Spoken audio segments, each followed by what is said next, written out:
I pretended to be bankrupt and begged my own children for shelter. My wealthy son slammed the door in my face and handed me a $20 bill. Only my youngest, a poor teacher living in the slums, took me in, ready to sell his wedding ring just to buy me a hot meal. The next morning, my lawyer arrived with a $75 million check. Before I tell you how I taught my family the most brutal lesson of their lives, like and subscribe, and tell me where you're watching from. The rain came down in sheets as I stood at the end of a driveway my own money had built. A $5 million mansion in Atlanta's most exclusive gated community. My name is Desmond Carter. I built Carter Shipping into an empire that moves cargo across 3 oceans. I've shaken hands with presidents. But tonight, I was just an old man in a soaked, moth-eaten coat, shoes cut open at the toe, dirt under my nails, 4 days unshaven. I was 70 years old, and I needed to look like a man who'd lost everything. This was the test. Marcus's wife, Chloe, opened the door in a silk gown, diamonds at her throat, diamonds I'd paid for. She looked at me like I was a sewer rat. "There's a homeless man on the porch," she yelled. When I said my name, horror replaced recognition. Marcus appeared behind her, scanning the street for watching neighbors before he even asked what happened. "The IRS came this morning," I told him. "They froze everything. I have nowhere to go." Marcus went pale, not with fear for me, but for his promotion, his reputation at the bank. He put a hand on my chest to stop me from stepping inside. "You can't go in there, Dad. You smell like mildew. The porters are coming for brunch." He pulled out his wallet, thick with $100 bills, and handed me a single crumpled 20. "There's a shelter downtown." Then he shoved me out, bolted the door, and Chloe told me to wipe the mud off her porch before I left. I walked to my daughter Serena's office next, the self-proclaimed real estate queen of Atlanta, broadcasting hustle culture to her followers. Security nearly tased me before she stepped off the elevator mid-livestream, saw me, and ended the broadcast in a panic. She dragged me into a stairwell so her staff wouldn't see. "Are you trying to ruin my brand?" She wouldn't let me sleep on her couch. "Derek hates old people smell," and handed me a business card for a homeless shelter she'd once done a charity gala for. "It's really on brand for people in your bracket," she said, and walked back into her glass tower. I had one child left, Jamal, my youngest, the history teacher I'd all but disowned for refusing to join the family business, the son I hadn't spoken to in 6 months because I told him he was wasting his life on a teacher's salary. I was ashamed to go to him. But I had nowhere else. I walked 2 hours south, past the financial district, past the boarded-up storefronts, into streets where the lights didn't work. 3 teenagers robbed me, took my burner phone, took Marcus's $20, and left me face down in the mud. I found the titanium black card still hidden in my shoe. I could have flashed it and ended the whole charade right there. I didn't. I got up and kept walking. Jamal's elevator had been broken for 3 weeks. I climbed 6 flights on a screaming hip and knocked. The door opened, and my son, thin, exhausted, red pen still in hand from grading essays, looked at me and didn't flinch at the mud, the smell, the ruin. "Dad," he breathed, and pulled me into a desperate hug, soaking his sweater in the process. His pregnant wife Maya grabbed towels, put the kettle on, ordered him to get my wet coat off. They gave me the only armchair in a 1-room apartment stacked with books. It was small. It was warm.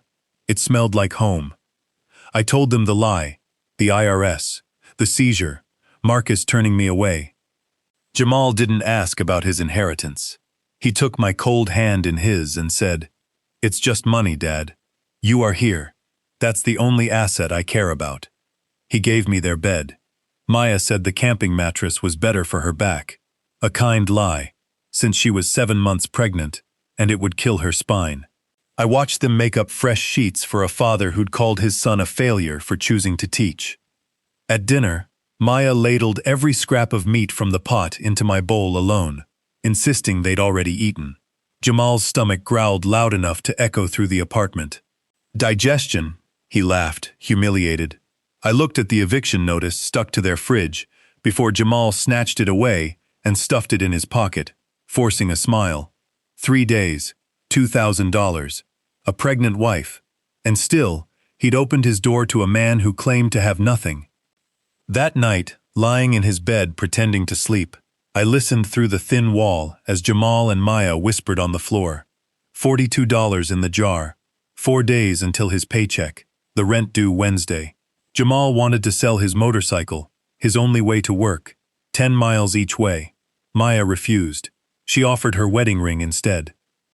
"They're just gold," she whispered, though her voice broke on every word. Jamal wept quietly, calling himself a failure for making his wife sell her ring to feed his father.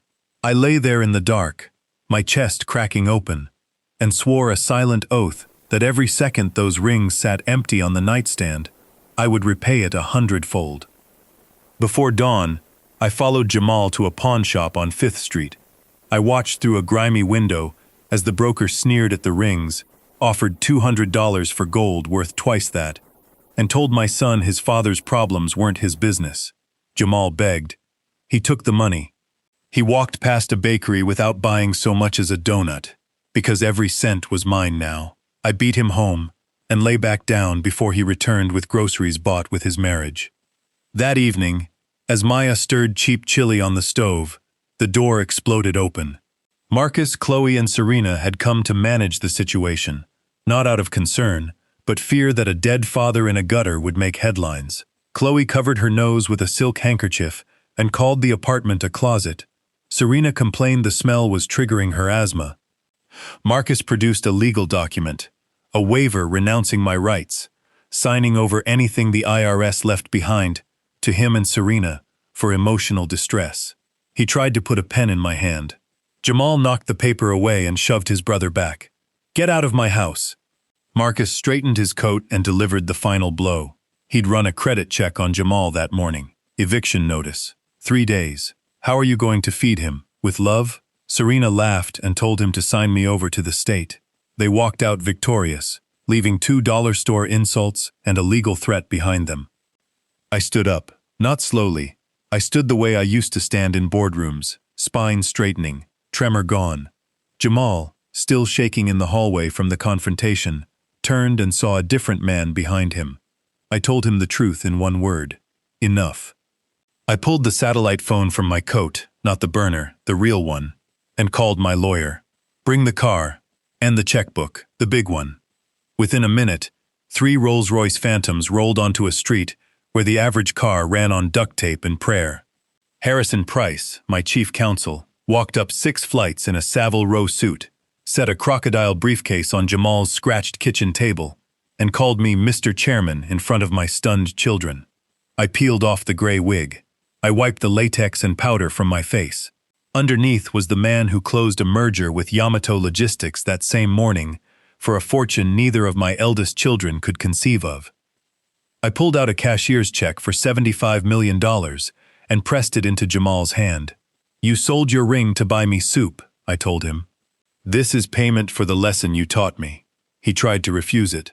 I told him Marcus wanted the money and got nothing. He wanted his father and got everything. Then I turned to the doorway, where Marcus and Serena stood frozen, having heard every word. I had Harrison read the amended will aloud. $1 each, not intended to provide financial support, but to serve as a permanent reminder. I let 2 crumpled bills fall at their feet. Then came the debt. I'd bought Marcus's underwater hedge fund margin loans that morning at a discount. $4 million. Due immediately. No extensions. I'd bought the liens on every property Serena owned, including the penthouse she was living in. $6 million, prime plus 10%, starting now.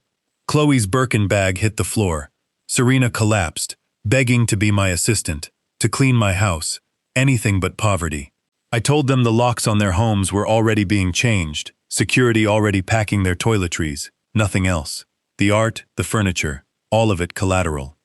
"Why?" Marcus asked, hollow. "Because I love you," I said. "And because I failed you. I made your life too easy, and it made you weak. Now I'm going to let you fall." I told them they had 20 minutes before the sheriff arrived to lock them out for good. They ran. 6 months later, I sit on a park bench under a willow tree with my grandson, named Justice, asleep in my arms.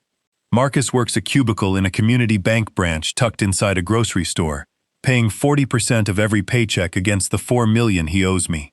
Chloe left him 3 days after the eviction and took a dog she never liked. Serena lost 50,000 followers overnight when the video of her screaming at her homeless father went viral. She shows budget apartments near the airport now and drives a dented Honda. They come to Sunday dinner once a month, quiet, polite, clearing the table in the house that used to be theirs. Jamal took the $75 million and built the Desmond Carter Center for Youth Excellence on the same block where he sold his wedding ring. He bought the pawn shop and turned it into a library. He kept his little apartment building's neighbors housed. He didn't buy a yacht. He opened a door for every child who never had one. Maya glows with a peace no diamond could buy. And I, the man who once thought wealth was a wall you built to keep the world out, finally understand it's a door you open for someone else. I judged my youngest son as a failure because his shoes had holes and his apartment had one room. I was wrong. Success was never the marble columns or the Rolls-Royce in the driveway. It was a hand reaching out when you have nothing left to offer but your presence. My rich children loved my wallet. My poor son loved me. In the end, he was the only one wealthy enough to afford a heart. Do not wait for your own rainstorm to find out who really loves you. Watch how people treat you when you have nothing to give them. Because when the storm comes, and it always comes, the only roof that holds is the one built with love. Thank you for listening. If this story moved you, hit like, subscribe for more, and tell me in the comments, have you ever discovered who your real family was when you had nothing left to offer? I read every comment. Until next time, keep your heart open and your eyes clear. You never know when a beggar is a king in disguise, or when a king is only a beggar wearing a crown.